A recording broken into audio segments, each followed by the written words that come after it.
വിശുദ്ധ ലൂക്ക എഴുതിയ സുവിശേഷം 14 അധ്യായം. മഹോദര രോഗിയെ സുഖപ്പെടുത്തുന്നു. ഒരു ദിവസം അവൻ ഫരിസേയ പ്രമാണികളിൽ ഒരുവൻ്റെ വീട്ടിൽ ഭക്ഷണത്തിനു പോയി. അവർ അവനെ ശ്രദ്ധിച്ചു കൊണ്ടിരുന്നു. അവിടെ ഒരു മഹോദര രോഗിയുണ്ടായിരുന്നു. യേശു നിയമജ്ഞരോടും ഫരിസേയരോടുമായി ചോദിച്ചു, സാബത്തിൽ രോഗശാന്തി നൽകുന്ന അനുവദനീയമോ അല്ലയോ? അവർ നിശബ്ദരായിരുന്നു. യേശു അവനെ അടുത്ത് വിളിച്ച് സുഖപ്പെടുത്തി അയച്ചു.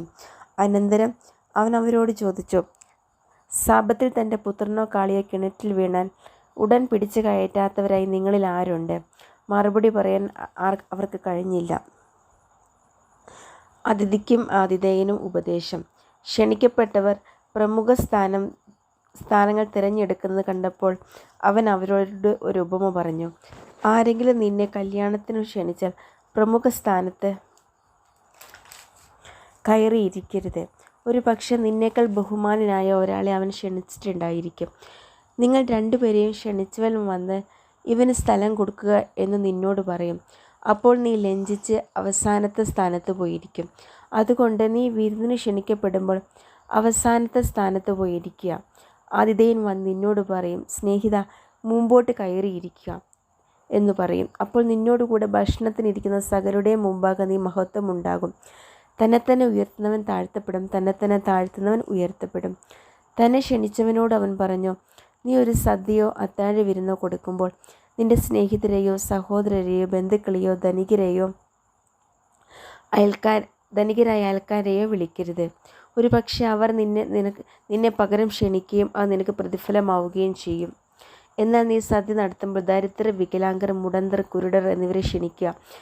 അപ്പോൾ നീ ഭാഗ്യവാനായിരിക്കും. എന്തെന്നാൽ പകരം നൽകാൻ അവരുടെ പക്കൽ ഒന്നുമില്ല. നീതിമാന്മാരുടെ പുനരുദ്ധാനത്തിൽ നിനക്ക് പ്രതിഫലം ലഭിക്കും. വിരുന്നിൻ്റെ ഉപമ.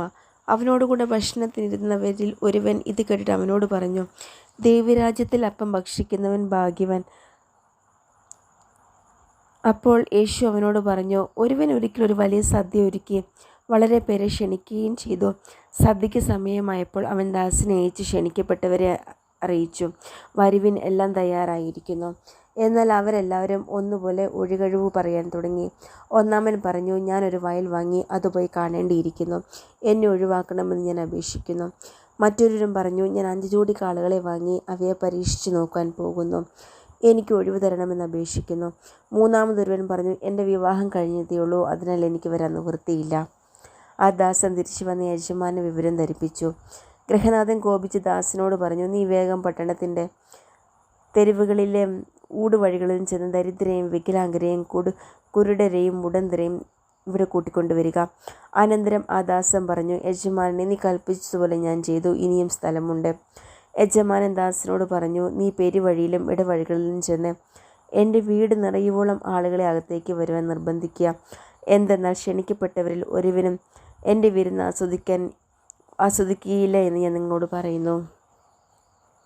ശിഷ്യത്വത്തിൻ്റെ വില. വലിയ ജനക്കൂട്ടങ്ങൾ അവൻ്റെ അടുത്ത് വന്നു. അവൻ തിരിഞ്ഞ് അവരോട് പറഞ്ഞു, സ്വന്തം പിതാവിനെയോ മാതാവിനെയോ ഭാര്യയെയോ മക്കളെയോ സഹോദരന്മാരെയോ സഹോദരിമാരെയോ എന്നല്ല, സ്വജീവനെ തന്നെയും വെറുക്കാതെ എൻ്റെ അടുത്ത് വരുന്ന ആർക്കും എൻ്റെ ശിഷ്യനായിരിക്കാൻ സാധിക്കുകയില്ല. സ്വന്തം കുരിശ് വഹിക്കാതെ എൻ്റെ പിന്നാലെ വരുന്നവന് എൻ്റെ ശിഷ്യനായിരിക്കാൻ കഴിയുകയില്ല. ഗോപുരം പണിയാൻ ഇച്ഛിക്കുമ്പോൾ അത് പൂർത്തിയാക്കാൻ വേണ്ട വക തനിക്കുണ്ടോ എന്ന് അതിൻ്റെ ചെലവ് ആദ്യമേ തന്നെ കണക്ക് കൂട്ടി നോക്കാത്തവൻ നിങ്ങളിൽ ആരുണ്ട്? അങ്ങനെ ചെയ്യുന്നില്ലെങ്കിൽ അടിത്തറ കെട്ടിക്കഴിഞ്ഞ് പണി മുഴുവനാക്കാൻ കഴിയാതെ വരുമ്പോൾ കാണുന്നവരെല്ലാം അവനെ ആക്ഷേപിക്കും. അവർ പറയും, ഈ മനുഷ്യൻ പണി ആരംഭിച്ചു, പക്ഷെ പൂർത്തിയാക്കാൻ കഴിഞ്ഞില്ല. അല്ലെങ്കിൽ 20,000 ഭടന്മാരോടുകൂടെ തനിക്കെതിരെ വരുന്നവന് 10,000 കൊണ്ട് നേരിടാൻ സാധിക്കുമോ എന്ന് ആദ്യമേ ആലോചിക്കാതെ മറ്റൊരു രാജാവിനോട് യുദ്ധത്തിന് പോകുന്ന ഏത് രാജാവാണുള്ളത്? അതു സാധ്യമല്ലെങ്കിൽ അവൻ ദൂരത്തായിരിക്കുമ്പോൾ തന്നെ ദൂതന്മാരെ അയച്ച് സമാധാനത്തിന് അപേക്ഷിക്കും. ഇതുപോലെ തനിക്കുള്ളതെല്ലാം ഉപേക്ഷിക്കാതെ നിങ്ങളിൽ ആർക്കും എൻ്റെ ശിഷ്യനായിരിക്കാൻ സാധ്യമല്ല. ഉപ്പ് നല്ലത് തന്നെ, എന്നാൽ ഉറകെട്ടു പോയാൽ അതിന് എങ്ങനെ ഉറകൂട്ടും? മണ്ണിനോ വളത്തിനോ അത് ഉപകരിക്കുകയില്ല. ആളുകൾ അത് പുറത്തെറിഞ്ഞ് കളയുന്നു. കേൾക്കാൻ ചെവിയുള്ളവൻ കേൾക്കട്ടെ.